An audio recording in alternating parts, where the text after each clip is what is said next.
First off, thanks a lot for taking the time, and welcome to this month's MAEKAN Session titled The Changing Cannabis Consumer.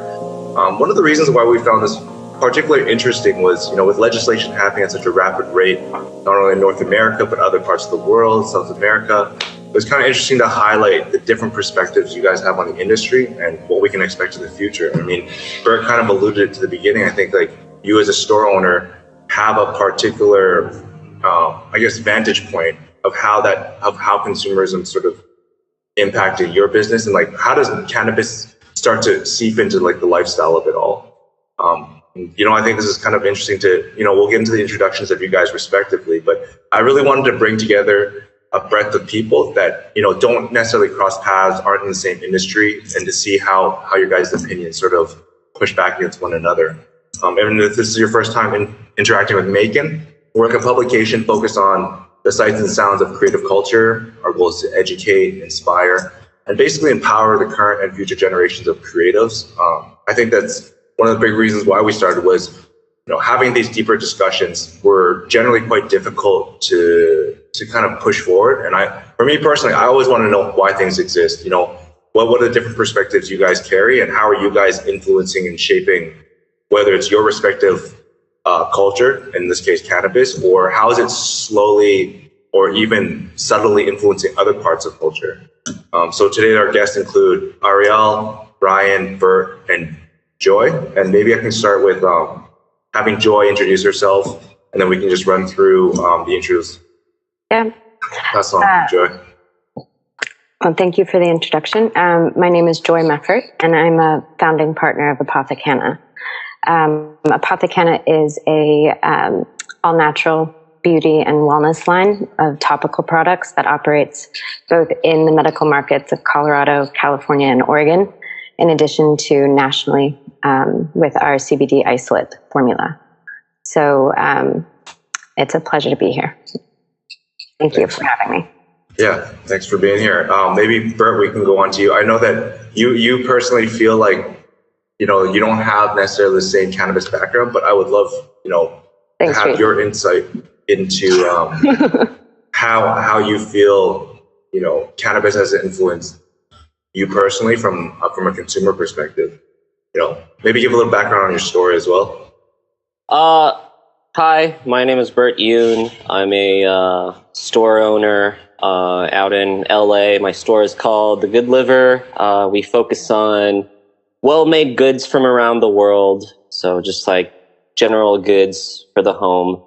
I just felt like I didn't really have much to contribute to this subject, but I'll try my best.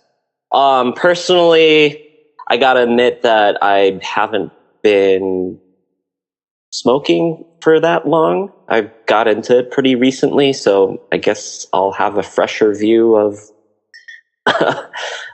for beginners, I guess. Personally, the smoking experience has brought me, relief from stress, and that's about it, I guess.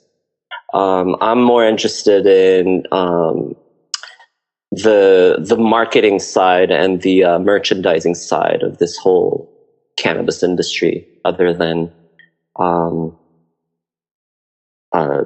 making a business out of it. Cool. Maybe we can pass the mic on to Ryan over there. What up? I'm Ryan. My name's Ryan Fenchel. I'm an artist here in LA. This has been kind of an interesting thing because it made me really think about how and why I started smoking weed. And that was actually because I'm a diabetic. And I was going away to college, and I did not smoke through high school. I didn't drink. That kind of stuff really had the potential to mess with my health. I wasn't sure about it. And so I actually talked to my doctors about that stuff, and was like, listen, I know drinking is really complicated for how it's going to affect my body, but how about smoking weed? And they were like, as long as you remember to give yourself insulin for when you have the munchies, it's not going to have that much of an effect. And I wouldn't say that just gave me like a green light to smoke a ton of weed. But over, I think, other substances like that to like experiment with and kind of, you know, expand your mind and stuff. I also went to art school, so I knew there was going to be all sorts of stuff going on. But yeah, I'm just a dude. I'm interested. I guess I could be a voice of the everyman, the consumer, and how that's definitely changing in terms of how we receive the weed. Yeah. Well, and then Ariel, if you want to chime in. Yep. My name's Ariel Stark-Benz. I do a brand in a shop called Mr. Green, based here in Los Angeles, California. We started online about a year and a half ago or so. Just opened our first, how would you say, flagship in East Hollywood about a month ago now.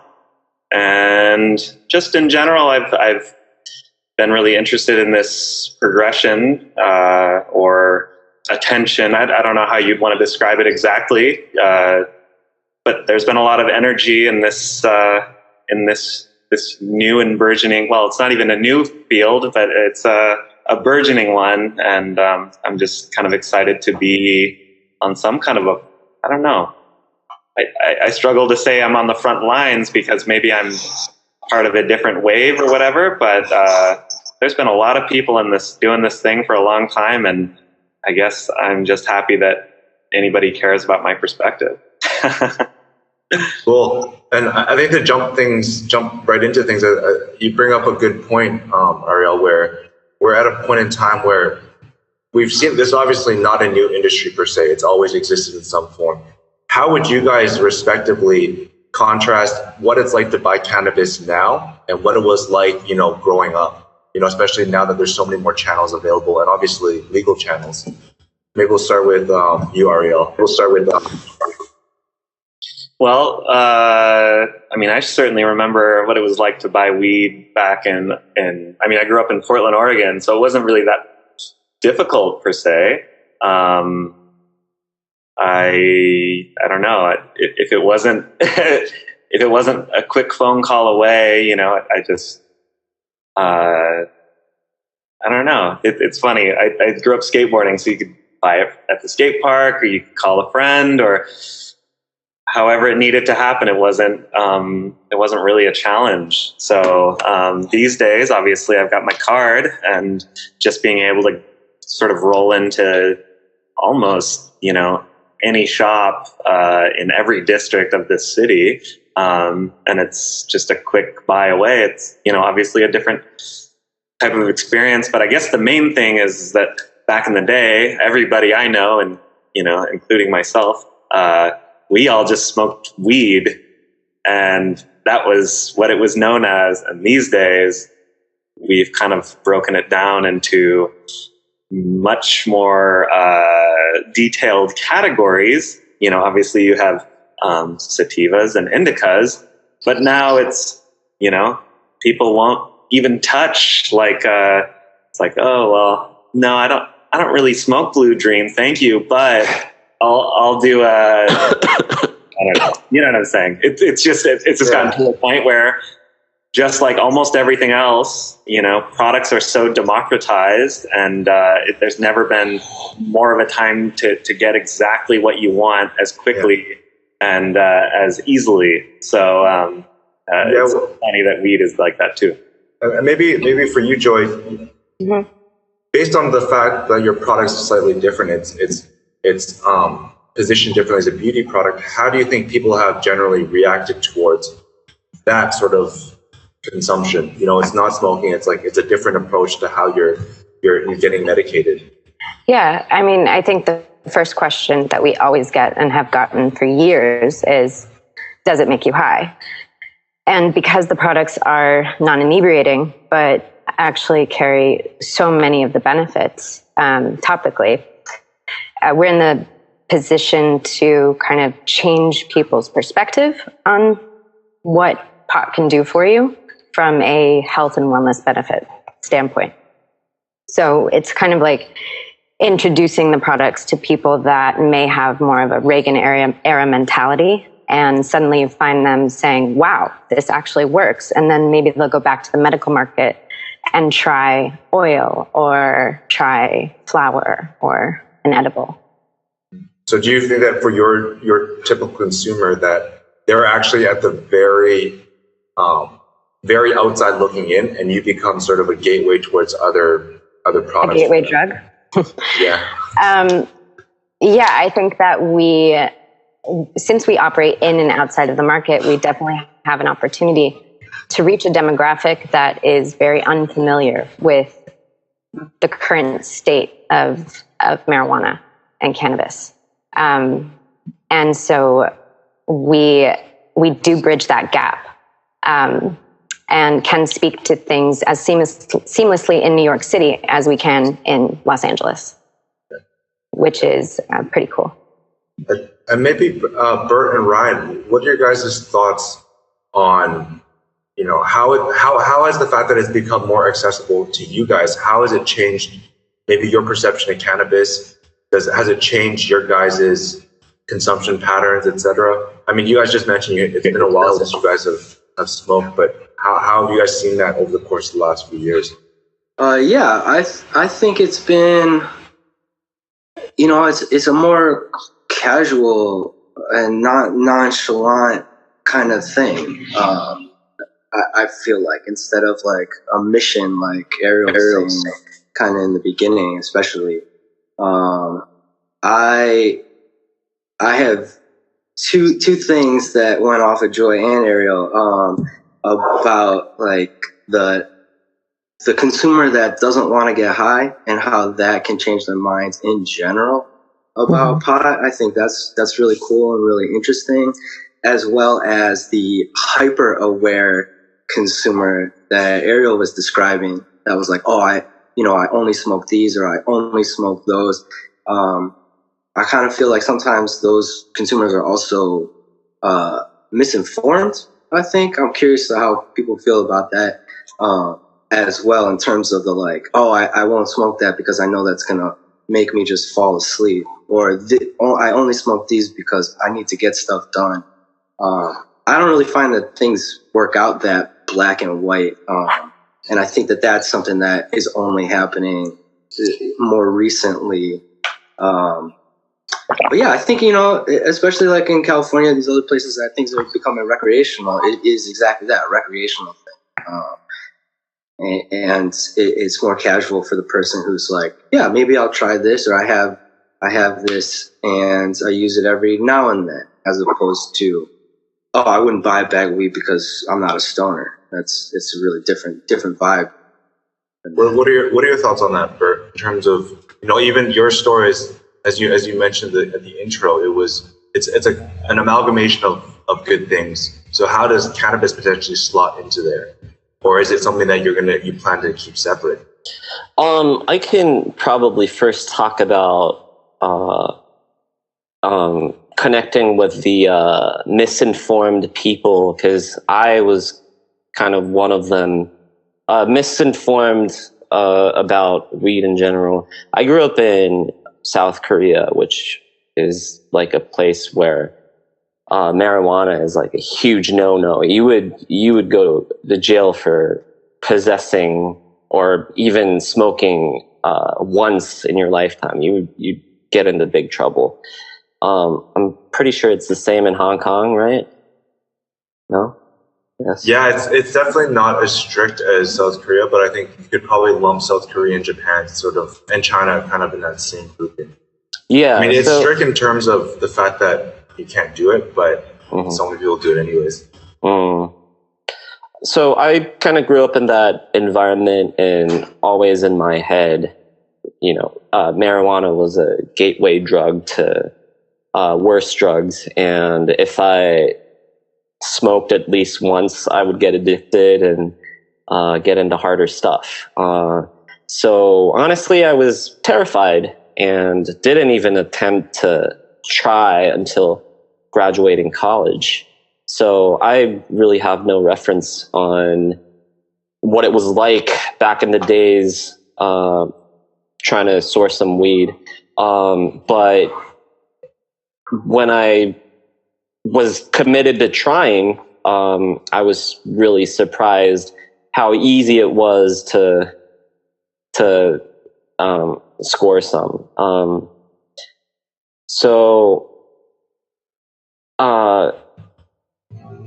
Maybe to that point, you can talk a little bit. I mean, maybe this is back to Joie and Ariel. Like, how have you guys seen that educational process for, both? How would you educate someone like Bert or Ryan? Like, what has been most successful for people that have shown an interest in it but are looking to become more acclimatized to it? Like, what works and what doesn't? I mean, number one, the law's changing. That's like, you want to open the doors like real fast, change the laws. Even growing up in Portland, Oregon, where, I mean, Oregon has a reputation for being extremely 420 friendly. I'm just totally blown away by the fact that I have all these parents who are, quite like stuck up, stiff type of people. I had lots that weren't, and we all knew they blazed weed, but, this next sort of generation of I don't even know, even like baby boomers, next generation smokers, I should say, they're all fascinated because now this is something that they too are, the door is open for them to walk into, not only like a dispensary, but something with an interesting and enlightening offering, to their daily lives. So I feel like it's more than anything, the law is changing. It's like Apothecanna can make a great product. I can try to make, it look, designed or something like that. Like we can do our best, but the main thing is like the government has to say this is, quote unquote, all right. I mean, they don't encourage anybody to drink beer, smoke cigarettes, obviously, but those are legal things, when that, the sort of cuffs are off, so to speak, literally and figuratively, that's when it really, becomes okay. And when you have all types of people. Yeah. What about you, Joie? I agree with Ariel, certainly on the law. I think too, simultaneously, we have an opportunity to speak to cannabis in terms of some of the other things that we already know. There's so many parallels. It's not just a one-to-one, but for instance, wine. Everybody understands that you speak to terroir and you speak to scent and you speak to taste and all of these different things that we understand how to operate tasting notes and educating people that way. I mean, it goes into regional classifications and everything, and that's all the same as marijuana. And so when people start to make that connection themselves, it becomes less, they become less fearful of it.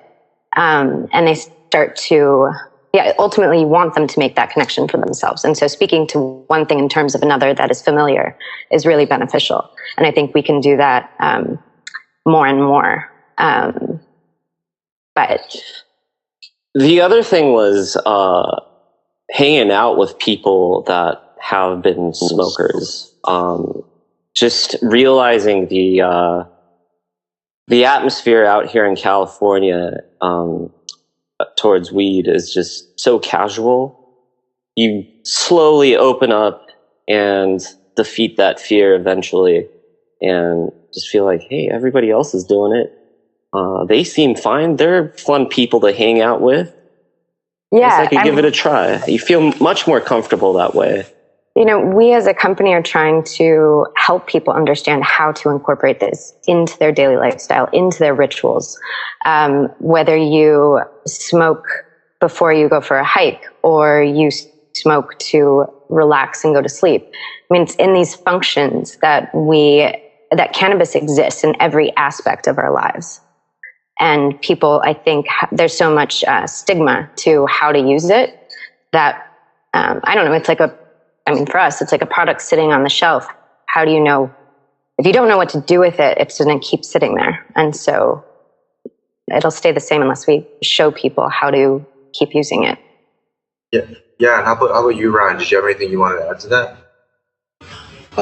No, not in particular. I find it particularly interesting from Joy's point of view because the apothecary approach is closer to the medicine approach. We were talking a little bit. Joy was also talking about the comparisons to wine and some other stuff. And I think that's especially valid in terms of it.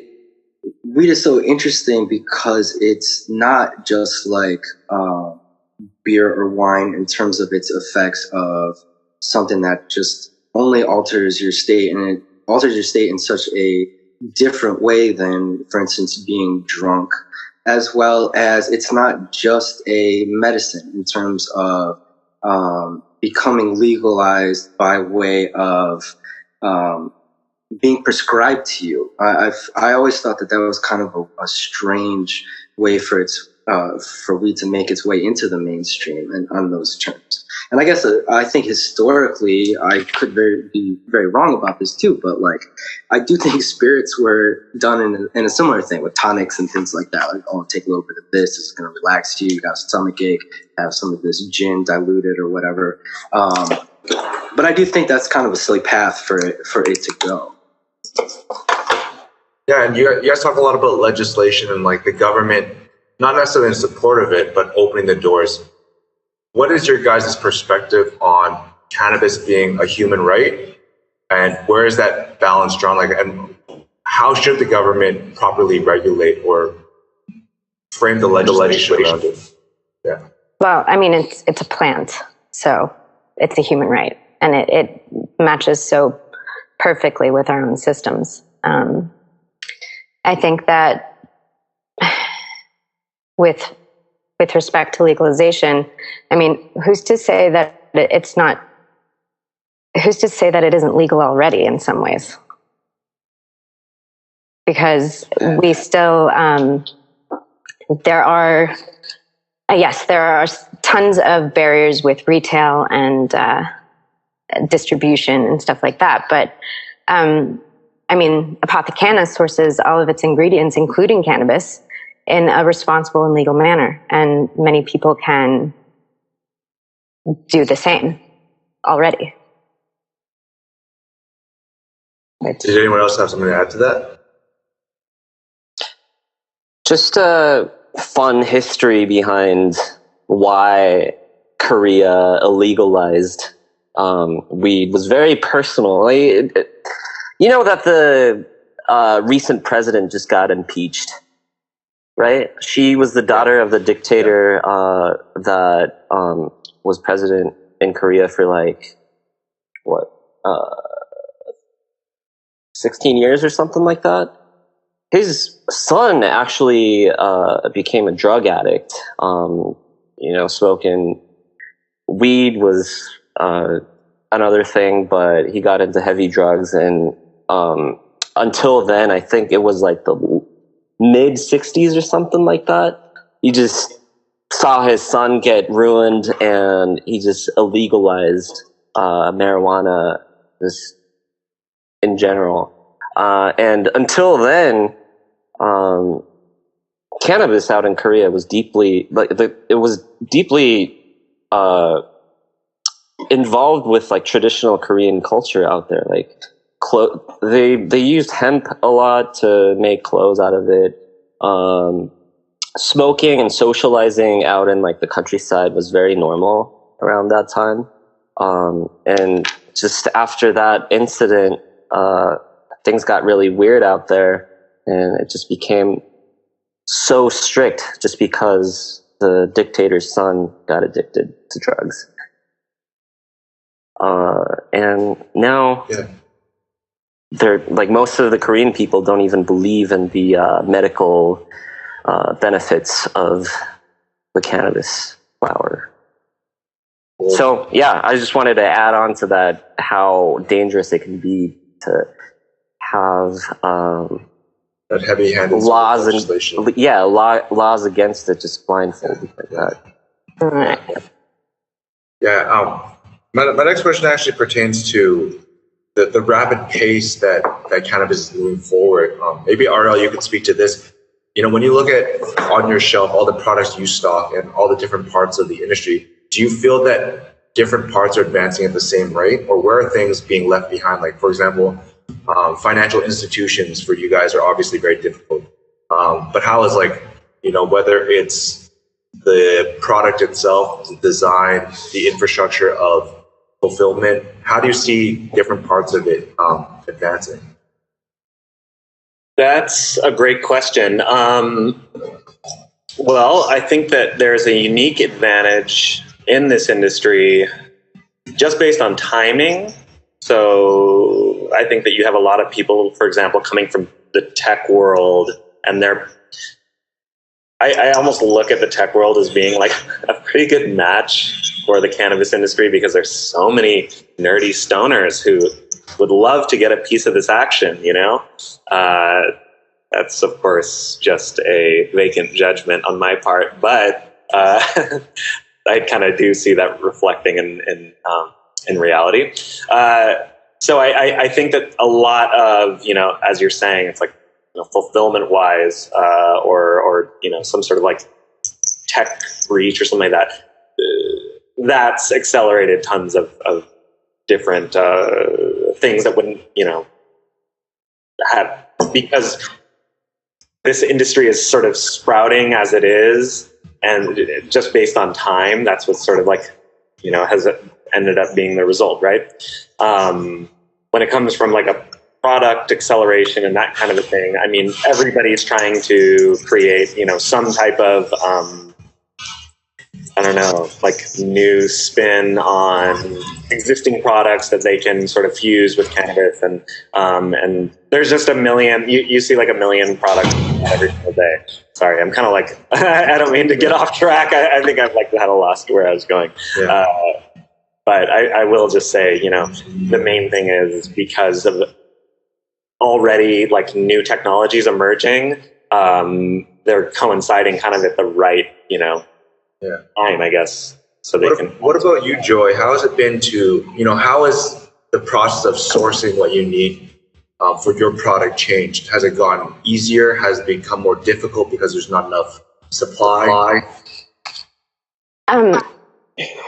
It's had its ups and downs. I think that perhaps, you know, one of your questions was, what are the biggest challenges and uncertainties in the industry? And I think that it's not so much of a negative, but we have to be able to creatively pivot quickly and frequently.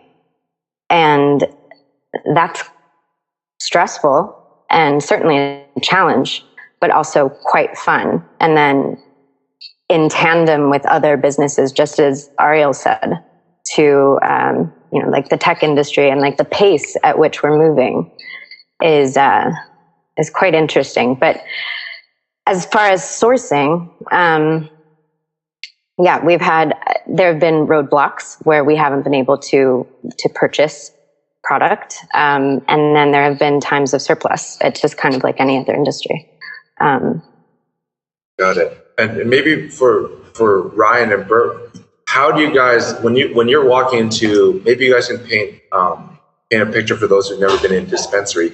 Do you guys see a very definitive difference in even the consumer products that exist, whether it's packaging, refinement of the experience, you know, like dispensary experience in itself? Like there's a lot of things, touch points that are arguably kind of presenting different approaches. Yeah, I mean, there's something about like what you were even just asking about in terms of how the business is changing. I do feel like in general, it's a money-making scheme. I've been to, you know, kind of fancy, quote unquote, comfortable dispensaries, and then I've been to other ones that are just trying to get you in and out, and the variety of products is very vast. Prices seem to be all over the place. They don't seem to be following any sort of the rules that were put down. It just seems like a place for people to make money in a similar way that I'm actually curious about how, like, Joy being in Denver, a place that already has been legal for a minute, how that's changed. I've talked to people there who have seen a huge boom in things like taxes that will go to help schooling and things like that. But it's also people are buying up warehouse spaces. People are moving into town to work. You know, it's creating jobs, but it's also pushing people out of their housing. And so I think that this is just like any other business where people are looking into it. And a lot of non-smokers, you know, and I'm not saying that you should be a smoker to be involved with this industry, but I do. And to Ariel's point, like the tech companies, this is a way for people to make money. I mean, there's always a stereotype of the drug dealer making tons of money. And so if you legalize that venue, this is like, whoa, boom, if I have the resources to do this, I have a huge opportunity to come in here and make a whole lot of money. And it's an industry that's closer to something like alcohol. You know, no matter how much money, no matter how poor somebody is, they're always going to have a couple of bucks to spend on something that's going to take them out of that mind state of like, oh shit, I got no money. And so to legalize something that's been illegal that circles around bar and alcohol type industry, it's kind of scary as a consumer, because a lot of times I don't feel like things are in my corner, at least not yet. I might get a good deal on something like, oh shit, this only cost me X and it used to cost me 3X. But on the same terms, I don't know if the reasons why it's only costing me that is just because of friendly competition that's going on. Well, I mean, I wouldn't say that all of these businesses and establishments are that self-serving. You have two sides to every industry where there is opportunity. There's a bit of a need to survive with, I mean, when we were operating in Denver, the taxes and the laws that allowed us to sell were, I mean, it was incredible how much money that we had to shell out just to stay in business. But yeah, I think that you will always see opportunistic people, and then I do see a lot of people that are looking to expand upon what the teachings and like actually provide a safe place and a place of that is informed and show that there is more to the industry than just an in and out type of a situation. I actually have, oh, sorry. I was going to chime in. There's a few questions that we have that people have asked. I'm going to ask this one from Cody H. So this is a rather interesting question. Obviously, in the current kind of gray area that cannabis exists in terms of marketing, there aren't necessarily that much forward-facing dialogue. And hip-hop has obviously had a very strong relationship with cannabis. How much does that play into your guys' benefit, both Ariel and Joy, because they can speak so openly about it? Whereas, you know, that industrial designer that works at Apple might not be as free to go on the record and endorse something. So does hip-hop play a big role in bringing the awareness to the product, or is it just a part of the puzzle? You want to start, Joey? Well, I think maybe both of us can equally say we could maybe use a little bit more hip-hop endorsement of our product. We got the game. That's true, you guys do. That's definitely something I've been working on personally. But yeah, it's sort of an interesting thing, like, and I think that's the unique challenge that we are that we're trying to sort of build on, is like, you know, my version of sort of normalizing this subject in general is basically like by not looking at trying to create some sort of successful weed brand per se, as much as how can I just create a good brand, keep the context and the sort of conversation sort of surrounded in this subject.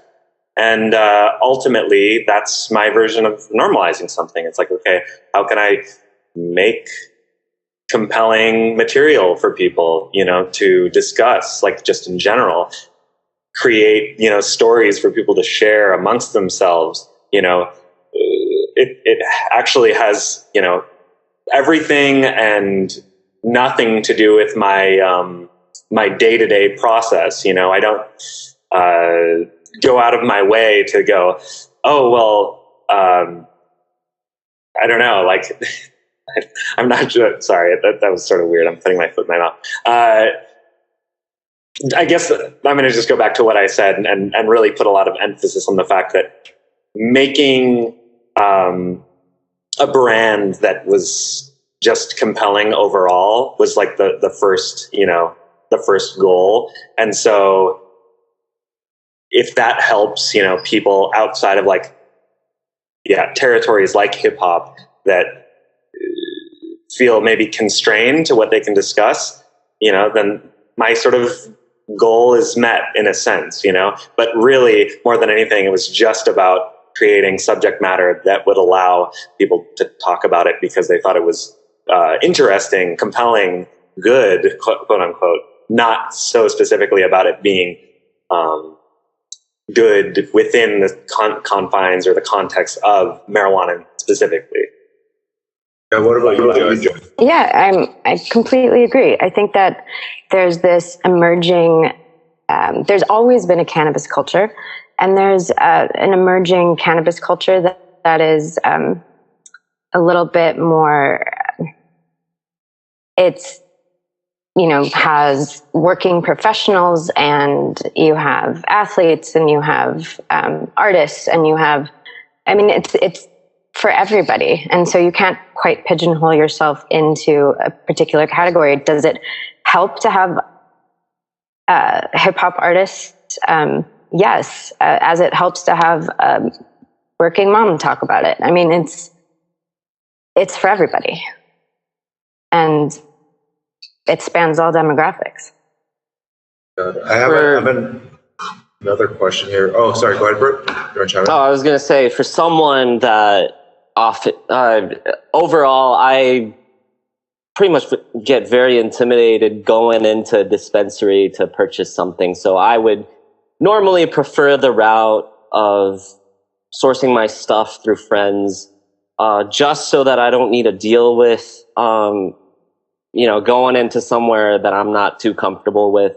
And I like the word normalizing that Ariel brought up, because once I got to know Ariel's brand and found out what he was doing, it was easier for me to, just talk about stuff that are around the cannabis culture. Like, things like, have you seen that bong that Mr. Green shop is selling? That's fucking incredible. As a designer's point of view, that sort of stuff is more interesting than what kind of strain do you smoke? Like, how strong is it? Like, someone that pursues, like someone like me that pursues a certain type of lifestyle through like retail and stuff like that, it's always important to surround myself with, products that make it more of a friendlier environment for, people like me. So, I keep mentioning the bongs that Mr. Green sells, but, it's just a great example of how playful it can be and how it can be an interesting subject to get brought up to the table so that it could normalize. Yeah. No, that's a good point that you bring up there, Bert. And with the hip hop subject too, I remember the weed brand that it was under the Marley name. Remember all the post bills that were around New York? I had a friend who was creative directing that. He's also a designer out in New York. We talked about what a dream job is for a designer, and we talked about like during like the 60s and 70s, all the top star designers wanted to do branding for airline companies, because it's like, you know, from designing a logo to doing the interior of the plane, designing the uniforms of the flight attendants, and you know, it's just like a fun job to do, to kind of create that experience through design. And he was saying nowadays a lot of designers are looking into rebranding a We brand, and he was talking about an idea how like a dispensary could be a really pleasant experience through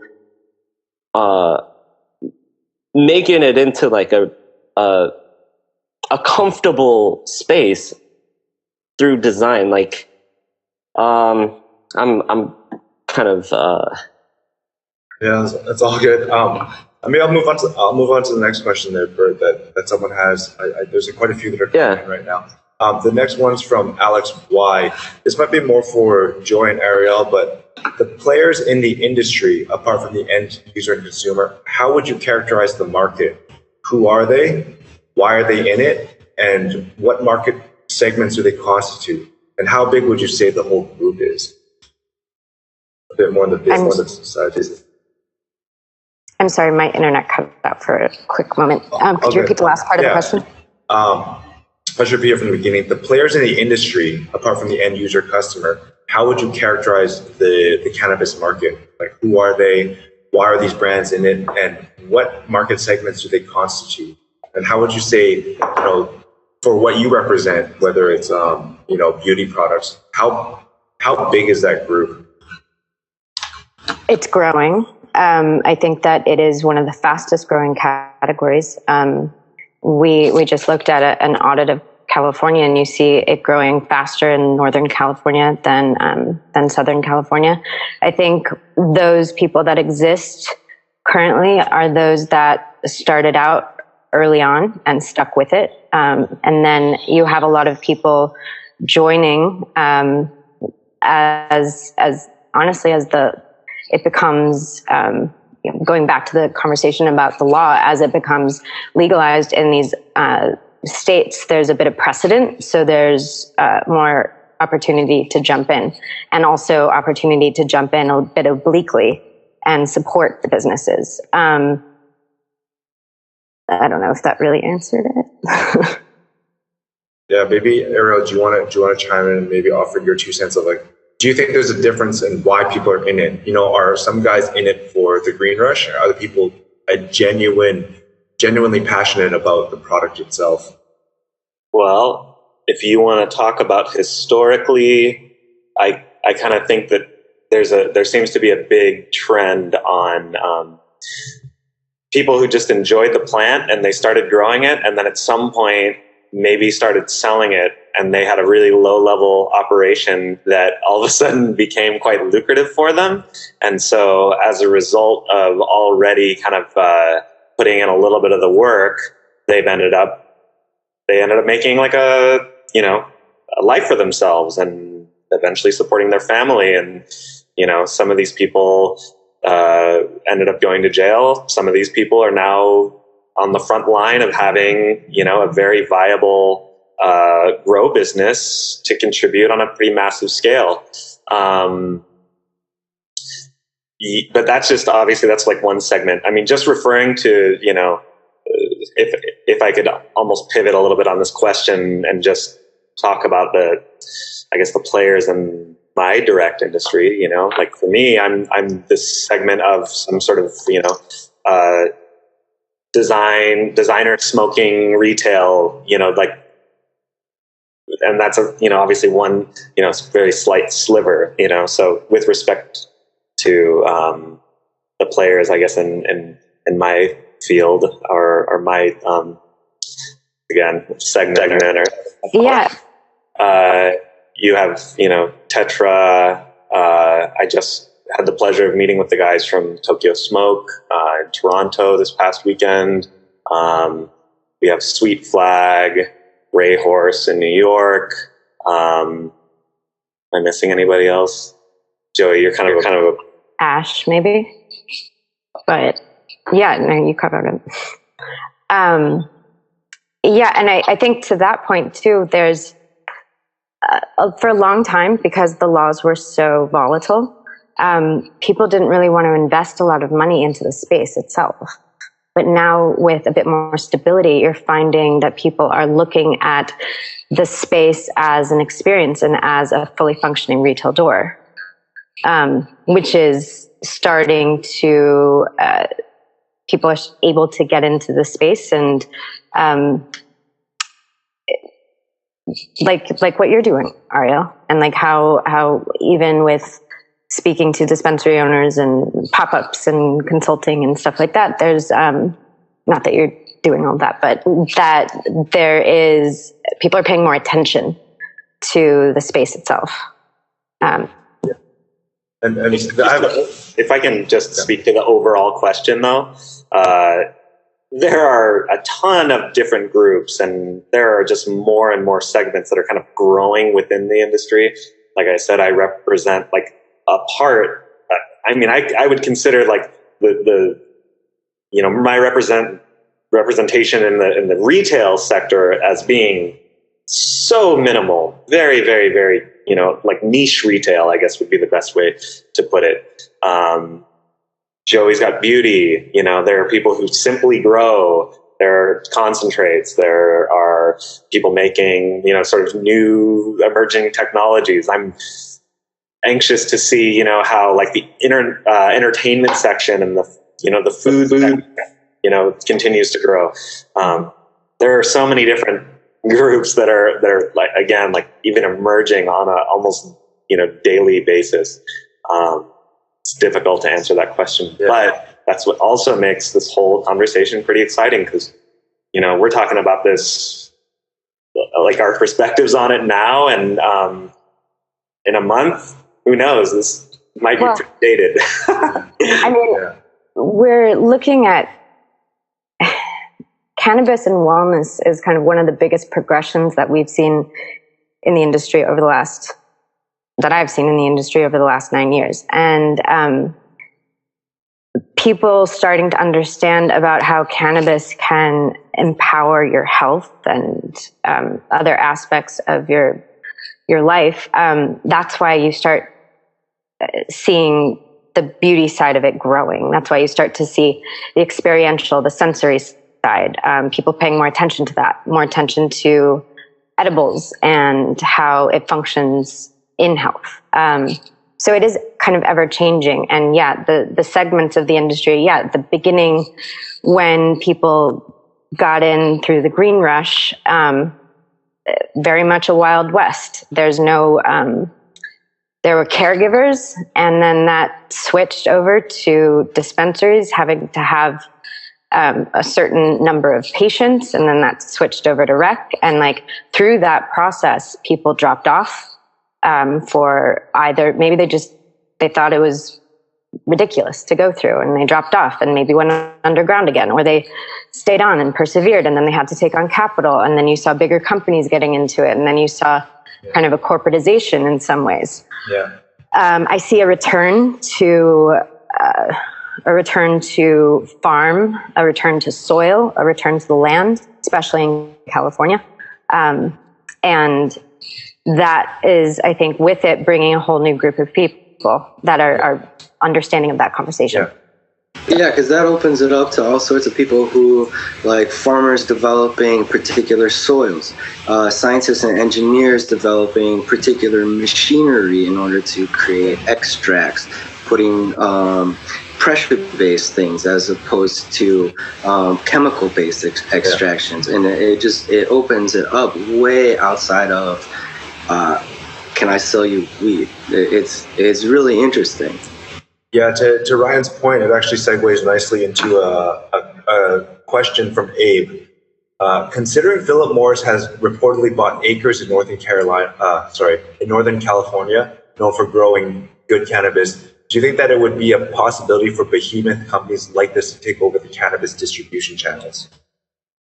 Do one of you guys have a perspective on that?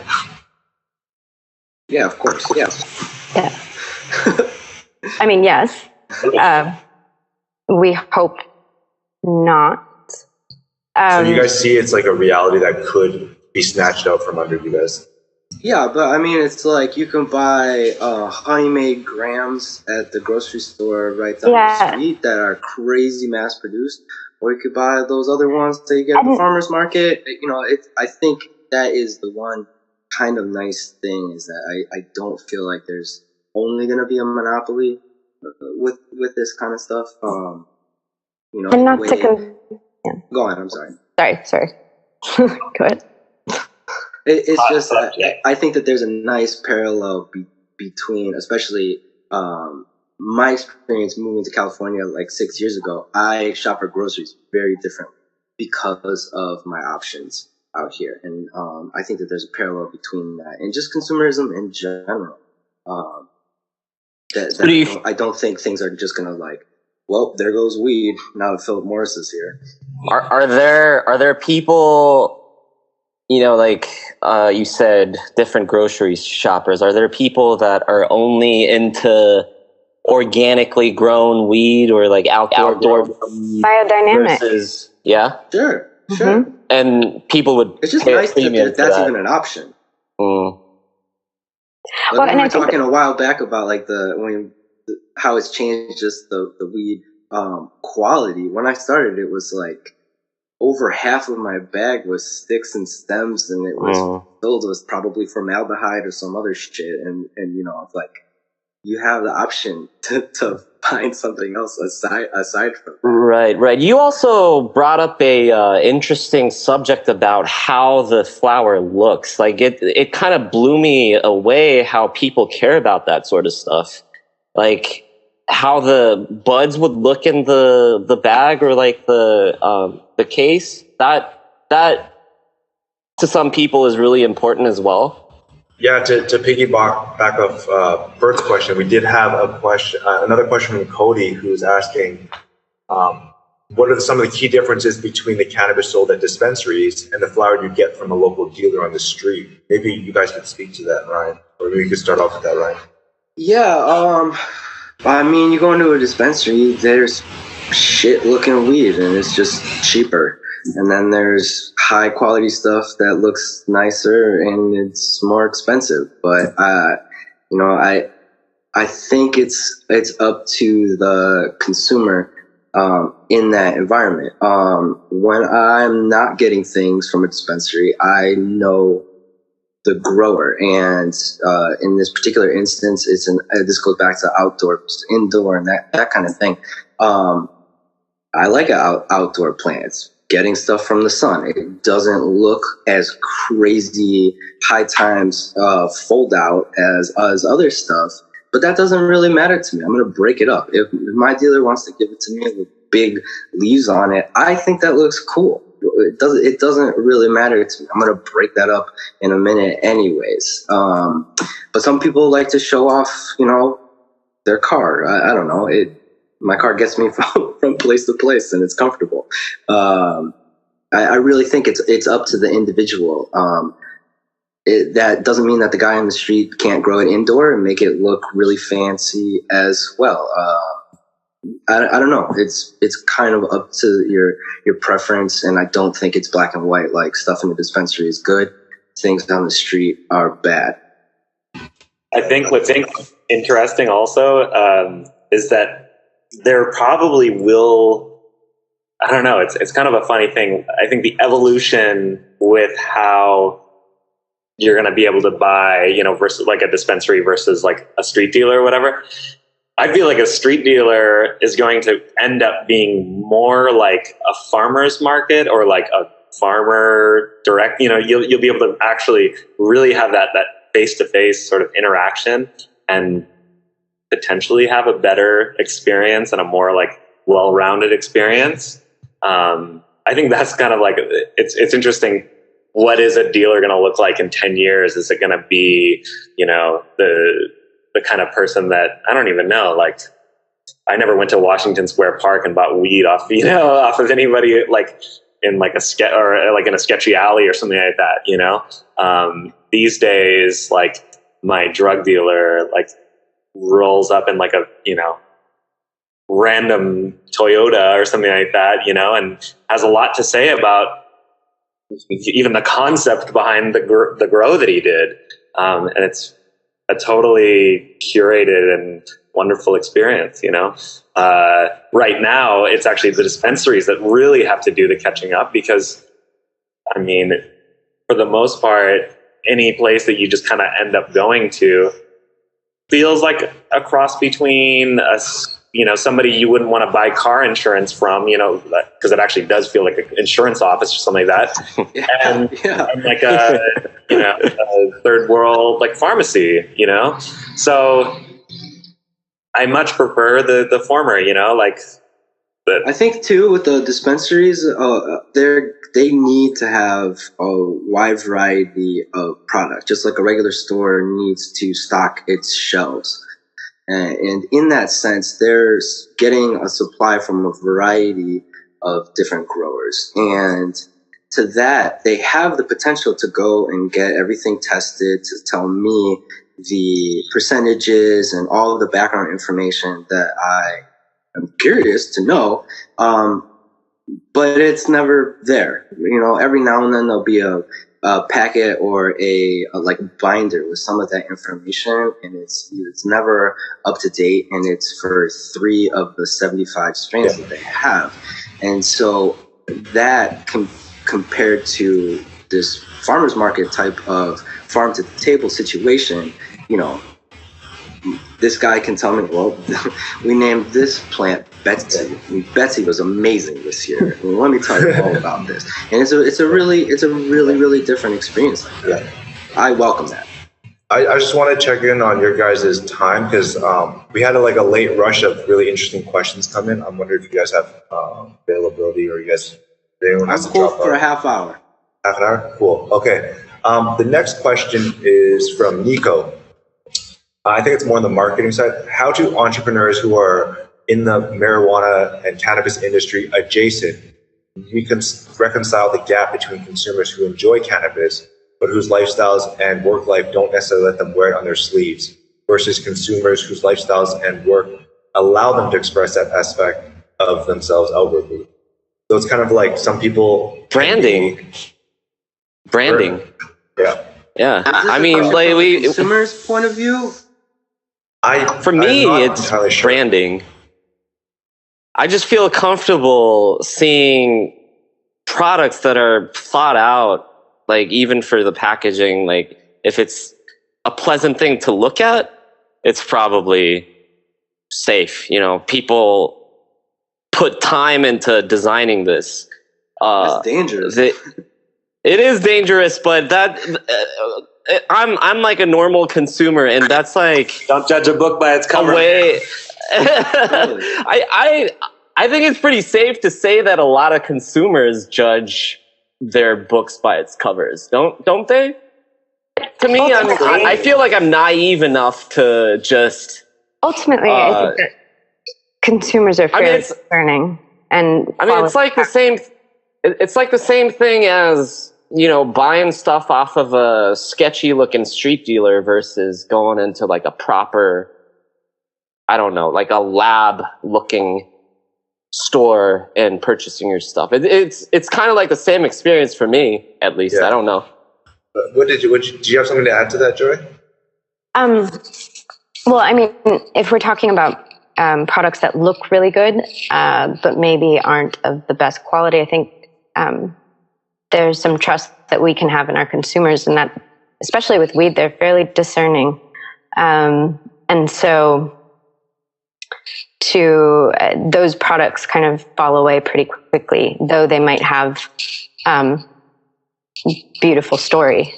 But that's also, maybe this is jumping into a different subject, but that's also in the market itself, you might have a beautifully packaged, well-rounded product that has a wonderful story.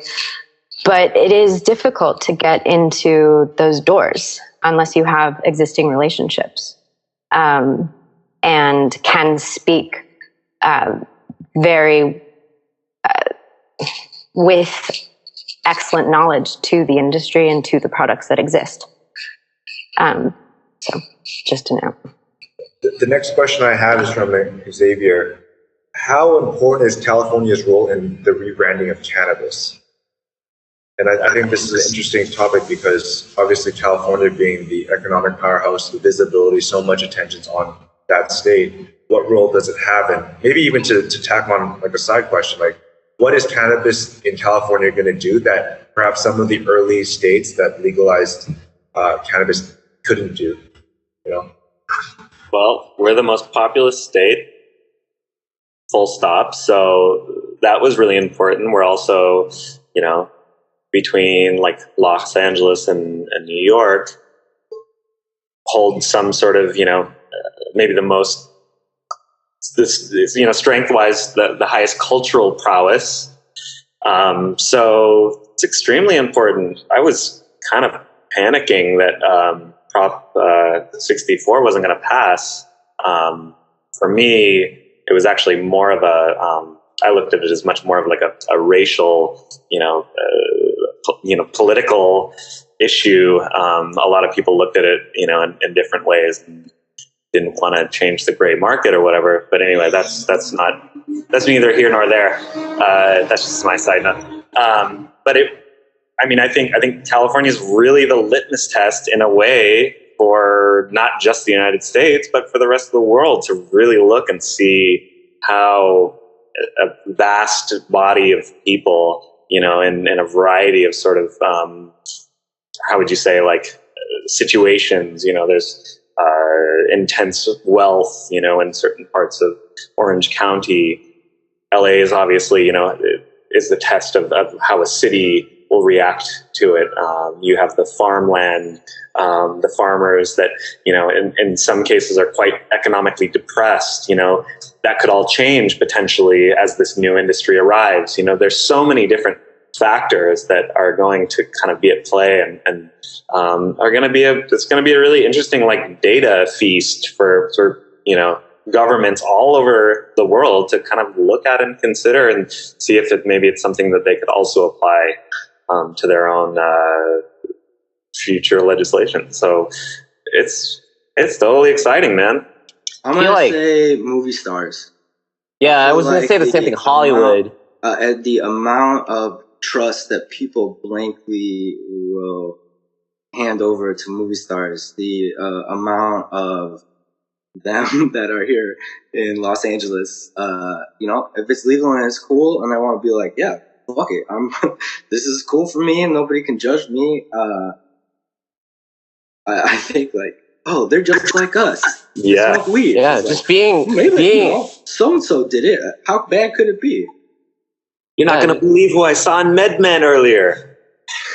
Being exposed to media and media having the power to boost, you know, normalizing the weed culture has influenced a lot, including me, influenced myself to feel okay about smoking and, you know, watching all those documentaries. You know, I considered it doing my studies to see if it's really okay, and I feel like Hollywood had a huge role in normalizing the whole culture about it. Huh? Yeah, I mean, you're looking at trust, you're looking at influencers in many different tiers. I think in general in marketing, you're seeing a return to kind of more of a micro influencers where, you know, those people that truly communicate the story from a very genuine perspective, genuine place. But they have huge platforms, and you have all of those people from every different walk of life in California. And then that cross-pollinates the other markets, and you start to see you start to see things happening in Colorado that maybe started, the activation started in California. You just start to see that in Colorado. You get feedback from Oregon and even talking about it in New York. So it all kind of comes together, but on that large platform in California. What was that one show about weed dealers? The one on HBO? High maintenance? The one on, no, yeah, high maintenance. That, Yeah. you know, like, seeing that sort of stuff, this shit is on TV and they're talking about it publicly. It's just, like, for even people that felt uncomfortable about it, seeing that makes you feel like, am I kind of stuck in the old world? I guess it's time to kind of open up now that everybody's talking about it. And I guess to kind of round this all off, I have one last question from Alex Y. Who is really elevating cannabis from a branding, communication, usage, delivery, consumption, and so on? Like, who are these pack leaders, and what do you think makes them so special? You know, maybe you could probably go along those lines and just maybe respectively, based on your guys' different involvement in this industry, from consumer to retailer to product maker, like who's inspiring you, or who do you think does a great job in the space? Ariel? I would say the same thing. Yeah, probably. I'll jump on that. I think there was another question earlier too about the like connection between the casual and maybe not so casual wear it on your sleeve fan, and I appreciate what Ariel does in that sense, where I'm the type of person who like will go to the concert. I love the band, but I don't need to buy the t-shirt because the t-shirts just scream. I think Ariel, you're doing a really nice job with like making this something that's tasteful. I could buy one of those shirts from my dad and it's not like a weird thing. I mean, I actually imagine that this conversation would be a lot more about those kind of things as well, in terms of like, you know, it's either Grateful Dead or it's blunts and bitches. And I think that there's a huge gray area and that neither one of those is even where the spectrum should end in and of itself. Or even, you know, and not to take this, I don't want you to take this in the wrong way too. Ariel's like, why do I need a t-shirt? Like, you know, what does that, I can't smoke. How dare you, man. I can't use the t-shirt to smoke and that kind of thing. But for the general consumer in that sense, I 100% appreciate absolutely your approach. That's understated and powerful like that. And maybe that's just my aesthetic. Maybe somebody else wants that crazy airbrush, you know, weed leaf with the smoke and this and that. You know, that's out there too. But it's just cool. It's cool that spectrum is getting wider in terms of even the options for that kind of stuff. I don't know if there's one person, you know, that guy who's just like, man, he's really upping the game in general, from the product to the delivery system to the experience there. Yo, shout out my plug, but I'm not blowing up his spot. Did you guys have anything you want to add? Maybe individual products, or individual, like even agencies? You know, is there an agency that's doing a great job, a media company? Well, here, let me jump in. I always plug Liam from Summerland, but you know, for me, finding his product was really, I'm genuinely game changing. I think that up until I discovered his, you know, take on a ceramic bong, I was sort of, you know, I kind of assumed that all bongs were one lane, and it was really nice to see a variance in the marketplace. And, you know, I've heard there seems to be a little bit of like brewing animosity about his approach on it, and maybe like the reaction to, you know, glass blowing and glass blowing versus ceramics and that kind of a thing, which is really unfortunate also. You know, let me just take just a really, a moment to say that there's been this huge community of people who have been, making, fundamental, and classic pieces for ages. And I just appreciated Liam's take, in particular, because it really was a sort of new take, bottom line. Yeah, there's stuff. And a new dimensionality. And I was looking at, my shop and how, what my value system was or whatever. And his just sort of aligned to it really well. I mean, it's a really fun, nostalgic, playful, and at the same time, incredibly minimalistic, approach to making product. And, more or less, we just shared the same value system, and it made me really happy, to discover him. And now we surf together. So, man, the kid's got it all. He's my buddy, and I'm so happy to support him, because I didn't even know him before we started. And it just all worked out. That was totally unnecessary to add. I gotta say, the judgment that you will get having one of those typical blown glass bongs at your place versus a ceramic bong that Summerland makes, I think the judgment will be a lot different, from that fucking pot smoker versus a pot smoker with some taste. What would you say to that? No? I would have to disagree, because, I just think that I guess the main sort of challenge to this industry in general, you use the word elevating. I look at it more as broadening, Yeah, 100%. I agree with you. Yeah. Because that's all that's taste. Yeah. Well, Taste is not something that has, specific metrics. And if you want to talk about a metric-based taste system, and glass blowing destroys everything else by, a million %, because that's... Oh, yeah. Of course, I'm talking about, like, the stereotype that people have in mind. Sure.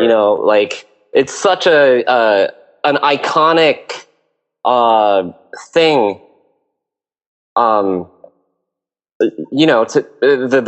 The glass the blown glass bongs versus like a ceramic thing is just kind of out of the stereotype that people often think. I'm just talking about that. For sure. I guess, like I said, I've had this discussion a lot as of lately, that I feel like maybe that community isn't necessarily getting the credit that it's certainly due.